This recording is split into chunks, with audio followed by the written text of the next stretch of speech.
Diego decía, cuidado, de momento no tenemos ni siquiera acuerdo para los presupuestos generales del Estado. ¿Qué propuestas se están lanzando y qué parecidos pueden tener? Vamos a poner las del Partido Socialista y vamos a ver las de Podemos. A ver si, ya que le decía, ¿qué ha bebido usted? Le decía Pablo Iglesias o Susana Díaz, a ver quién es el que ha bebido algo. Vamos a verlo. Pues sobre esos presupuestos, además, Antonio Hernando ya ha dicho que el Partido Socialista pues no lo va a apoyar, no va a apoyar esos presupuestos del Partido Popular y de Mariano Rajoy. Algo que pone todo muy difícil, sobre todo con las principales reivindicaciones del mayor partido de la oposición a día de hoy, el Partido Socialista. Alguna de las cosas que pide, la más inmediata quizá, sea acabar con la LOMCE o no ponerla en marcha. Fenomenal. ¿Qué más? Derogar la reforma laboral y todas sus consecuencias, todo lo que podría traer. En cuanto a económicas, a políticas económicas, todo acaba siendo traducido a gastar más dinero, porque acaba todo siendo subir impuestos de patrimonio, de sociedades, de pensiones, de sucesiones, de transacciones y de emisiones. Reducir el IVA cultural y alguna de las más principales está la de la suspensión del copago farmacéutico. Vamos con Podemos. Vamos con Podemos, porque aquí tiene algunas cosas, sobre todo a nivel territorial. Algo que siempre ha apoyado ha sido el derecho a decidir. Eso se traduce en una reforma constitucional así, de entrada. En cuanto a políticas económicas, al fin y al cabo, lo que termina diciendo es que vamos a tener o tendríamos que subir impuestos. Algo parecido a lo del Partido Socialista, porque hablamos de sociedades, patrimonio, sucesiones, transacciones, emisiones, esos impuestos verdes, y hablan del incumplimiento del déficit para luchar contra el paro y contra la pobreza. Bueno, estos son algunos de los planteamientos que se están haciendo en política nacional. A este último, de una manera u otra, se ha referido precisamente Eduardo Garzón, que ha dicho, no, dice, alabamos y nos parece muy bien la política que plantea el señor Trump. ¿En qué? En esto de que tú puedes prometer gasto y no tienes por qué estar mirando a ver si hay déficit o no hay déficit. Esos son algunos de los planteamientos y la frase que ha lanzado Eduardo Garzón. Carlos Carnicero. Vamos a ver, yo es que creo que no son iguales las propuestas, porque los impuestos que quiere subir el PSOE y en la cuantía que los quiere subir no es lo mismo y están circunscritos a afrontar. Lo más radical, en el fondo todavía no ha dado el paso, pero eso le convertiría y lo equipararía mucho a Trump, a Podemos, es empezar a hacer acciones que conduzcan a nuestra exclusión de la Unión Europea. No se atreven a hacerlo, pero en el fondo sus alegatos contra la soberanía que hemos regalado, sus alegatos contra las imposiciones de Bruselas, sus alegatos tienen mucho que ver con esa línea. Yo creo que los populismos sí que tienen una nota que es común. Un líder, una política absolutamente ecléctica entre que tú prometes en cada momento lo que te conviene, aunque sepas que no lo puedes hacer, crear un enemigo exterior. Crear un enemigo exterior o interior al que hay que combatir, al que se le echan las culpas de todo. Luego hay muchos tipos de populismo. Hay populismo fascista, hay populismo nazi, hay populismo comunista, está el comunismo de Le Pen, está el comunismo de los ingleses o de los holandeses, que en el fondo todos coinciden ahora en repudiar la Unión Europea, que es un poco el camino que llevaría Podemos. Porque cuando Podemos dice... Y no habla de incumplimiento, dice, bueno, ya veremos a ver con el déficit. En el fondo lo que está diciendo es que no acepta las reglas de un club que se llama Europa. No, pero ha dicho cambiarla. No, pero en muchas ocasiones ha dicho... Ya, pero literalmente esta Unión Europea no nos vale, necesitamos otra Unión Europea. Como ha dicho tantas cosas, todos nos sumaríamos a eso. Y tan contradictorias. Ha dicho muchísimas cosas. Dos advertencias. En el Parlamento Europeo tramitaron directamente la derogación de los acuerdos de la Unión Europea. Es decir, que eso, yo no sé si luego saldría otra Unión Europea, pero de momento lo que habían pedido sería el hundimiento de la actual Unión Europea. Dos advertencias muy breves. Una, en relación con la cuestión económica, es decir, cuando abordemos este debate, no tratemos de hacer un debate uniforme entre la situación o lo que puede ser el desarrollo de la política económica en España y en Estados Unidos, por una sencilla razón elemental, vamos, de base, porque Estados Unidos, en función de su propia configuración, digamos que tiene una autonomía absoluta para poder diseñar su política económica, su política de déficit, para poder devaluar o revaluar su moneda, etcétera, etcétera, y España, como Francia, como Italia, como los países de la Unión, no tienen, digamos, esa singularidad nacional propia, sino que tienen que situar toda su disciplina económica, todas sus previsiones económicas en el conjunto de las medidas generales de la Unión. Por tanto, esa me parece una cuestión fundamental. Y en segundo lugar, muy brevemente, a mí ha citado Alfonso una frase de hoy de Pablo Iglesias que yo creo que, en fin, que merece que no pase desapercibida, porque delata el adanismo del señor Iglesias. Este que cree que la historia empieza por él y desde el momento mismo en que apareció Podemos. Decir que no existe en España una extrema derecha, gracias a que existe Podemos, es una soberana memez conceptual y desde luego una memez histórica, porque no existe en España, afortunadamente, una extrema derecha como consecuencia de que la derecha moderna, la derecha civilizada, la derecha centrista, aquella que participó activamente en los pactos de la transición, decidió que desde una política de reconciliación nacional lo que se trataba era de escribir una España del futuro y no una España pensando en el pasado. Fue la transición donde murió la posibilidad de una extrema izquierda y es de una extrema derecha. Y eso da especialmente valor a la transición española, porque hay que pensar, por ejemplo, en el caso de Italia, en donde desde el momento mismo en que el señor Mussolini quedó colgado patas abajo en la plaza de Milán, empezó a gestarse una extrema derecha que ha sido potente prácticamente hasta la fecha. Se llega a la conclusión, ese es el gran mérito también de la transición Eva, si se llega a la española. conclusión de que es peligroso el populismo, ¿es admisible el pacto con el populismo? Lo digo porque estamos hablando de Podemos. Estamos hablando, y la pregunta que lanzábamos era si el Partido Socialista tiene que romper con sus marcas populistas, con las que tenga acuerdos. Estamos hablando, y leo además noticia de hoy, Esquerra Republicana de Cataluña, lo que ha pedido en el Congreso no ha sido una cuestión social, no ha sido una cuestión de asistencia a ningún colectivo, ha sido, leo literalmente, pide en el Congreso que la quema de fotos del rey no sea un delito. Ha pedido, y esa ha sido la prioridad que han tenido hoy, que se despenalice el comportamiento de coger las fotos de símbolos nacionales, en este caso concreto del rey, y que se despenalice. Con RC también se forma un tripartito. Si es populismo Podemos, si es populismo RC, ¿es menos populismo pactar con ellos, Eva?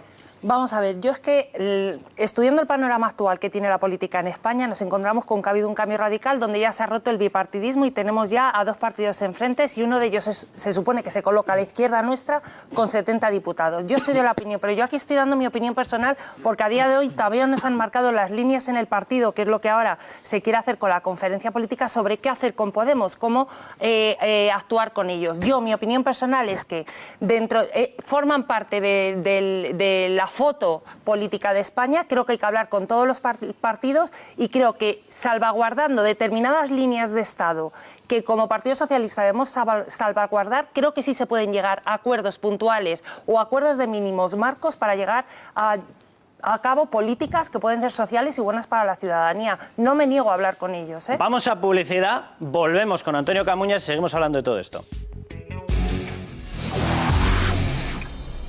¿Has empezado a preparar ya los regalos de Navidad? Bueno, en 13 Televisión ya sabes que nos encanta esta época del año que se acerca y por ello la queremos celebrar con todos nuestros espectadores, sorteando más de 2.500 euros en productos navideños.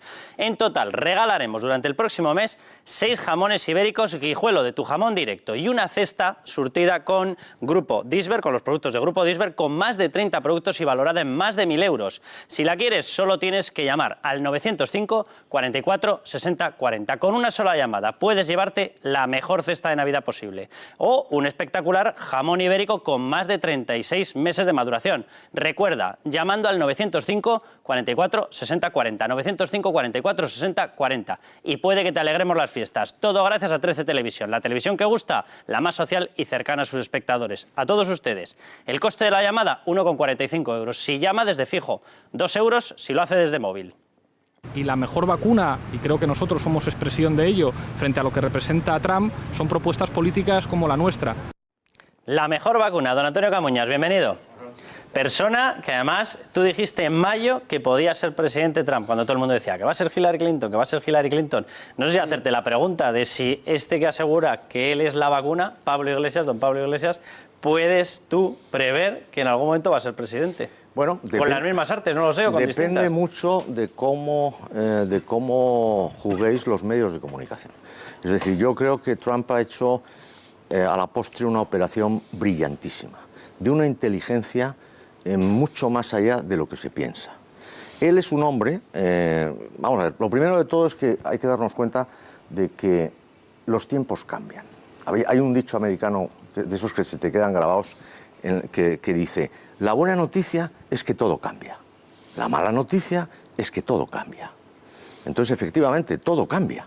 y las épocas van pasando y uno tiende a aferrarse a las épocas que conoce y a los marcos referenciales que le son familiares, pero inexorablemente un país como Estados Unidos, que en los últimos 15 años, que es 5 lustros, poquísimo tiempo, ha sufrido el primer ataque terrorista en el continente, una guerra absolutamente desafortunada en su planteamiento e inexplicable, como fue la de Irak. Y tercero, el colapso de su sistema financiero, es decir, del corazón de América, no podía permanecer impasible sin que hubiera cambios en la situación. Es lo mismo que estamos viviendo a mayor o menor escala en todo el mundo, con cambios de posición en los cuales, pues, derivados... ¿Eso significaría, Antonio, que nosotros sí tenemos un riesgo de que avance el populismo? Hombre, evidentemente. Vamos a ver, lo que ha demostrado el señor Trump es que el bombardeo constante de los medios de comunicación, que es una de las constantes de hoy en día, yo siempre repito, y para no lamento aburrir, pero es que es la realidad. Es decir, durante muchísimos años los informativos de Estados Unidos lo que servían era para unir el país. Un país tan diverso, tan gigantesco, tan lleno de personas tan diferentes. Bueno, pues se unía al país en los informativos. A raíz de la aparición de la cadena Fox inicialmente, bueno, pues es donde se empieza empieza mucho antes con los famosos debates de Bill Buckley y ahora no me acuerdo cómo se llama el otro, que es un escritor fantástico, Gore Vidal. Ahí empieza la ABC, que no tiene dinero, y resulta que dice, bueno, ¿cómo cubrimos la convención del 68? La convención del 68, que era una convención complicadísima, porque era donde hubo protestas enormes en Chicago, bueno, fue una cosa tremenda. Y entonces dijeron, bueno, pues como no tenemos equipo, la ABC era la tercera, pero muy descolgada, dice, pues vamos a montar un debate entre intelectuales. 2 intelectuales brillantísimos, uno de la derecha, Bill Buckley, y un escritor reputadísimo de la izquierda, Gore Vidal. Y con eso dispararon las audiencias y fue la cadena de referencia y pegó un salto descomunal. Ahí empieza la televisión confrontacional, año 68, pero luego toma cuerpo real en ese periodo que yo te digo, que es post-Reagan, en el cual pues directamente las cadenas toman partido, ya no informan, ya toman partido de una u otra manera. Bueno, eso polariza la opinión, fragmenta a la sociedad, distancia es decir, yo la América que he vivido toda la vida es una América en la que podías hablar tranquilamente con todo el mundo de temas políticos sin el menor problema. La América, no de ahora, sino de hace 10 o más años, es una América en la cual ya la gente se levanta de la mesa. ¿Y la España de ahora? Bueno, España empieza a tener fragmentaciones importantes, por ejemplo, no tanto por el tema populista, pero sí por el tema nacionalista.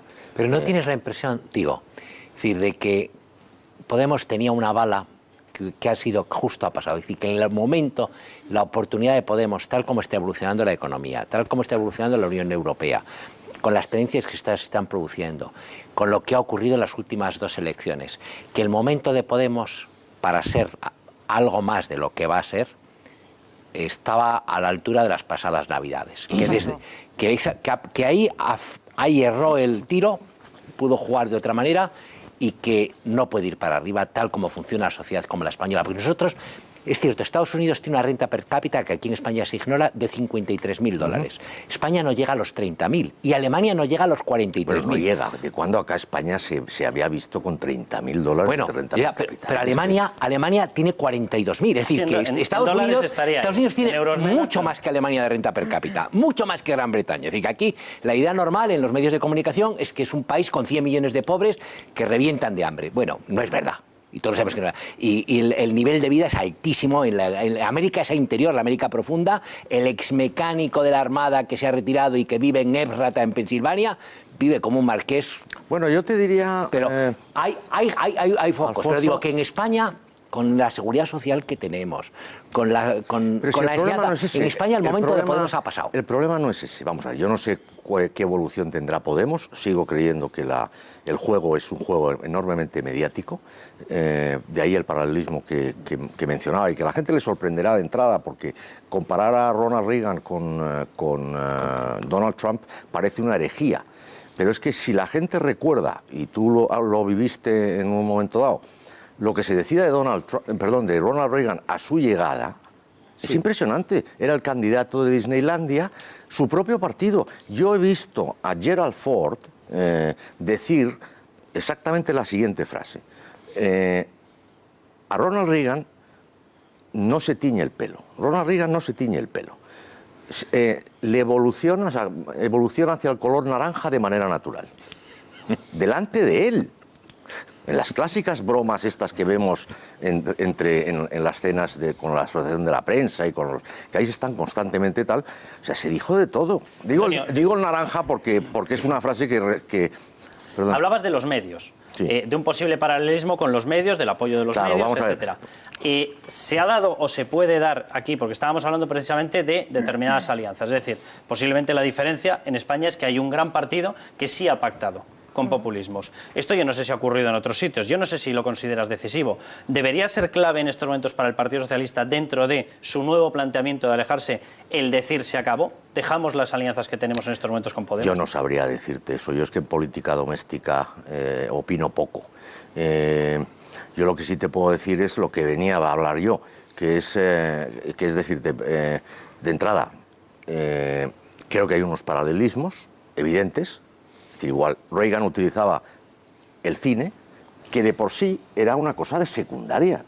O sea, nadie en serio se dedicaba al cine para poder hacer películas. Hay que retrotraerse a la época en la que estamos hablando. Y este señor ha utilizado